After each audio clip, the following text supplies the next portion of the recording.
জীবনের একটা সময় আপনার কাছে মনে হবে আপনি খুব একা হয়ে গেছেন, নিঃসঙ্গতায় ভুগতেছেন।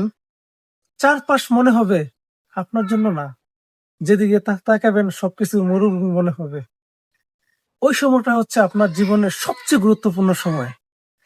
একটা ছেলে এই সময়টা পার করে যখন তার বয়স 20 বছর থেকে 25 বছর থাকে। ওই ছেলেটার জীবনে ওই সময়টা খুবই গুরুত্বপূর্ণ। মানুষ একা হয়, একা হয়েই মানুষ শিখে, মানুষ একা হয়, একা হয়েই মানুষ চিনতে পারে। এই সময়টা যদি আপনি ধৈর্যতার সাথে কাটাতে পারেন, আশেপাশের মানুষগুলোকে চিনতে পারবেন, আপনি সবকিছুর সাথে কিভাবে খাপ খাওয়াইতে হয় নিজেকে সেটা বুঝতে পারবেন। অর্থাৎ আপনি চরম শিক্ষা একটা পাবেন। আপনি লেখাপড়া পড়ে যে শিক্ষাটা পাইছেন না, ওই সময়টা আপনি সেই শিক্ষাটা পাবেন। আপনি অভাবে পড়েন, তাও আপনার জন্য ভালো একটা সময়। আপনি মানুষের থেকে অপদস্থ হন, ওই সময়টা তাও আপনার জন্য ভালো।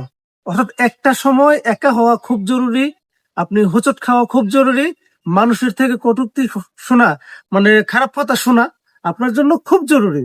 এটা শুধুই আপনাকে শক্ত করার জন্য আসে। আপনি কখনোই বিচলিত হবেন না, ভেঙে পড়বেন না। ভেঙে পড়বেন, তাও ধৈর্য ধরবেন। দেখবেন ওই শিক্ষাটা, মানে এই খারাপ সময়ের শিক্ষাটা আপনার ভবিষ্যতে কত বেশি কাজে লাগে। আপনার বয়স যখন 30+ হবে তখন আপনি বুঝতে পারবেন।